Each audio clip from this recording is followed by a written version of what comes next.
네, 여러분 안녕하십니까. 8월 30일 화요일 아침 매일 성경 묵상 함께 나누겠습니다. 오늘은 데살로니가 후서 2장으로 넘어가서 1절에서 17절까지 말씀인데요. 제가 1절과 2절을 봉독해 드립니다.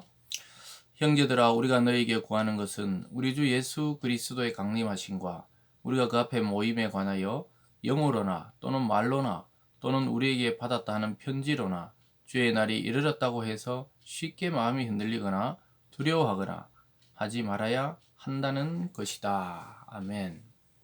오늘 본문의 말씀을 중심으로 흔들리지 말고 말씀을 굳게 붙들라. 흔들리지 말고 말씀을 굳게 붙들라라는 제목으로 말씀을 증거하겠습니다.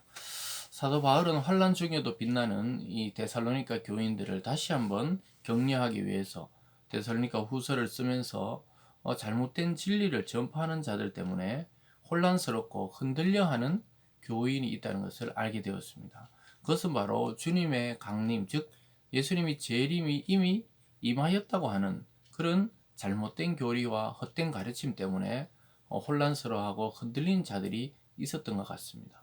그래서 이 환란이 길어지고 고난이 길어지면 이 잘못된 진리와 거짓 유혹에 넘어가기가 쉽습니다. 그것은 바로 오늘 첫 번째로 보면 주님의 날은 언제 그럼 임하는가, 이 문제에 대해서 혼란이 있었던 것 같습니다. 그래서 주님의 그 다시 오심과 또 우리 믿는 자들의 부활에 대해서 전서에서 미리 말씀했지만 아마도 이 계속해서 혼란한 그 틈을 타서 거짓 교사들이 데살로니가 교인들에게 이미 주님은 왔다, 뭐 이런 식으로 아마 거짓 진리를 전했던 것 같습니다. 그래서 1절에 보면요, 형제들아, 우리가 너희에게 구하는 것은 우리 주 예수 그리스도의 강림하심과 그가 우리 앞에 모임에 관하여 영어로나 또는 말로나 또는 우리에게 받았다는 편지로나 주의 날이 이르렀다고 해서 쉽게 마음에 흔들리지 말라. 주의 날이 이미 임했다. 바울의 편지로 그랬다든가, 또 여기 보면요, 뭐 영어로 또 천사들이 말했다거나 환상을 봤다거나 이런 내용이 굉장히 많았던 것 같습니다. 그리고 바울의 이름을 팔면서 바울도 그렇게 주장했다, 이렇게 했던 것 같아요. 거기에 대해서 쐐기를 받는 말씀이죠. 흔들리거나 두려워하지 말아라, 이렇게 말하고 있습니다. 왜냐하면은 이 신앙이 연약할 때는 이 말도 진리 같고 저 말도 맞는 것 같고 이 말도 또 권위 있는 자의 말을 빌어서 이야기하면 우리는 그런가 보다, 이렇게 이야기할 때가 많이 있습니다. 그러나 오늘 그 당사자인 바울이 이야기하고 있어요. 내가 그렇게 가르치지 않았고 또 주님은 아직 오시지 않았다고 이야기하고 있습니다. 그러면서 주님의 날에는 어떤 일이 일어나느냐, 불법의 사람에게는 멸망이 일어나고 또 불법을 행하지 않고 주님을 믿는 자에게는 구원과 안식의 날이 될 것이라고, 뭐 그런 내용을 쭉 이어서 이야기합니다. 3절에 보면요, 누가 어떻게 하여도 너희가 미혹되지 말라. 먼저 배교하는 일이 있고 저 불법의 사람 곧 멸망의 아들이 나타나기 전에는 그날이 이르지 아니하리니 그는 대적하는 자라. 신이라 불리는 모든 것과 숭배함을 받는 것에 대항하여 그 위에 자기를 높이고 하나님의 성전에 앉아 자기를 하나님이라 내세우느니라, 이렇게 말하고 있습니다. 그래서 그 사람들의 특징이 뭐냐, 자기가 하나님이라는 거예요. 또 이 불법한 일들이 막 일어난다는 것이죠.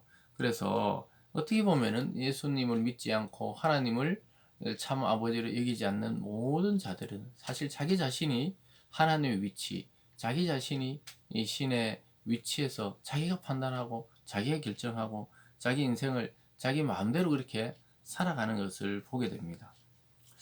그러면서 계속해서 이렇게 말합니다. 5절에 내가 너희와 함께 있을 때 이 일을 너희에게 말한 것을 기억하지 못하느냐. 너희는 지금 그로 하여금 그의 때에 나타나게 하려 막는 것이 있는 것을 아나니 불법의 비밀이 이미 활동하였으나 지금은 그것을 막는 자가 있어 그 중에서 옮겨질 때까지 하리라. 불법의 비밀이 이미 활동하였다. 이 말은 이 사탄의 수하들이 된 그런 사람들이 이미 거짓 복음을 통해 활동을 했다는 것을 이야기하고 있습니다. 참 주님이 오시기 전에 악이 더욱더 강해지고 거의 발악을 한다 할까요? 이럴 정도로 강력함을 한번 드러낸다는 것이죠.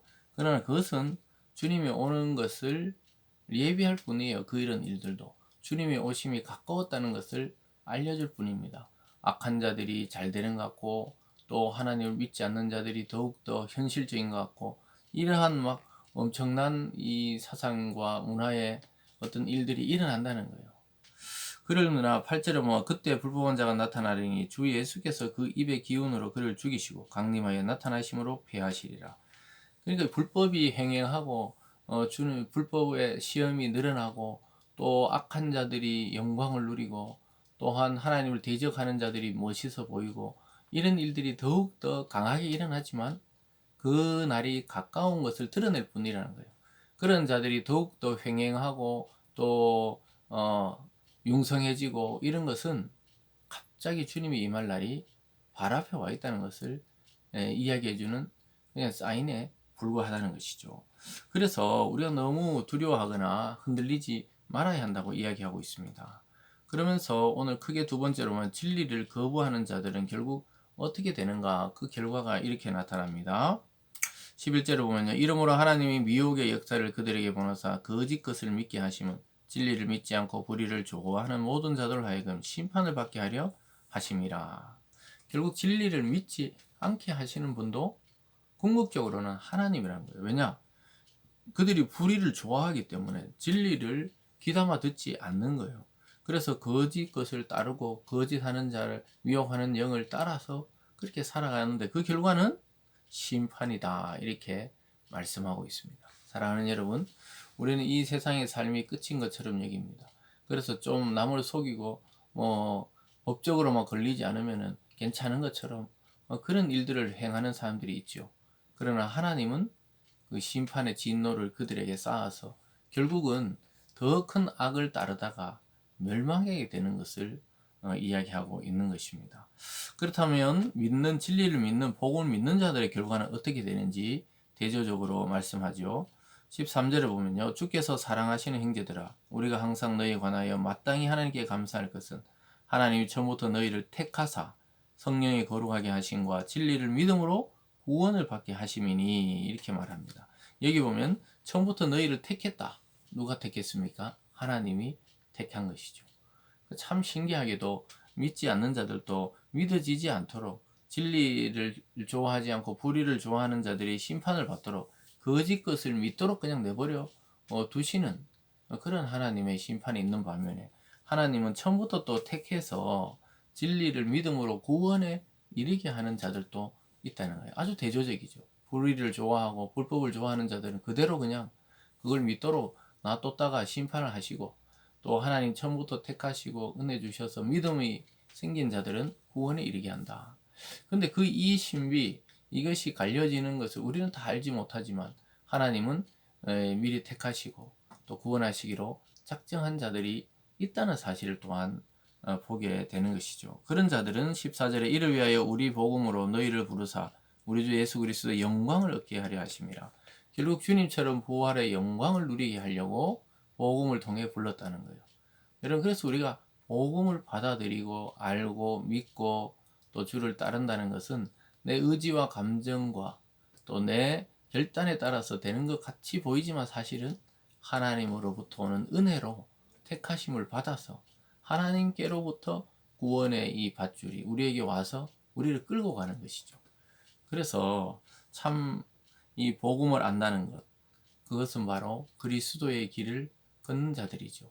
이 세상에서는 때로는 환난을 당하거나 고난을 받을 수 있어도 결국 부활의 영광의 아침을 맞이하는 것은 그리스도 안에 있는 저와 여러분 성도들이라는 사실을 오늘 또 말씀하고 있습니다. 그러면서 굳건하라고 이야기합니다. 15절에 그러므로 형제들아 굳건하게 서서 말로나 우리 편지로 가르침을 받은 전통을 지키라 이렇게 말하고 있습니다. 사랑하는 여러분, 우리가 예수 이후로 계속해서 내려오는 이 진리의 전통, 복음의 바른 길, 이 길을 놓치면 구원도 없고 그냥 헛된 종교 생활하다가 망하는 겁니다. 그래서 결국은 이 말로나 편지로 가르침, 그 당시에는 사도 바울이 편지로 성경 말씀을 썼고 또 말로 설교를 해서 복음을 전했죠. 그런 것처럼 오늘날도 크게 다르지 않습니다. 성경을 읽든지 설교를 듣든지 모두 하나님으로부터 나에게 하신 하나님의 복음의 말씀으로 듣고 따를 때 어떻게 됩니까? 우리는 멸망에 이르지 않고 구원에 이르게 된다고 말씀하고 있습니다. 17절에도 너희 마음에 위로하시고 모든 선한 일과 말에 굳건하게 하시기를 원하노라. 또 굳건하라는 말을 또 이야기하고 있습니다. 하나님이 저와 여러분의 마음을 굳건히 붙들고 우리도 흔들림 없이 오직 예수 안에 복음 안에 구원이 있다는 사실을 한치의 양보 없이 그렇게 그런 믿음으로 나가야 할 것입니다. 오늘날에도 거짓 가르침이 교회 안에 많이 들어와 있습니다.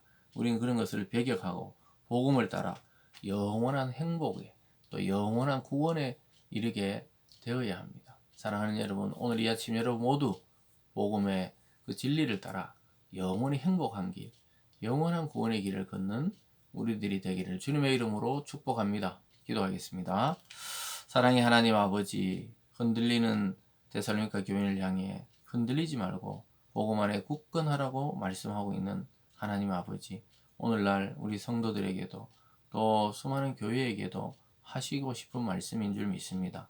이 어려운 환란의 시대, 또 종말의 시대를 살아가며 흔들리기 쉬운 우리의 신앙을 붙들어 주시고 복음 안에서 진리 안에서 오직 그리스도 안에서 흔들림 없이 주님이 원하시고 또 하나님이 예비하신 길을 걷는 우리들 되게 하여 주시옵소서. 감사드리며 예수님 이름으로 기도드리옵나이다. 아멘.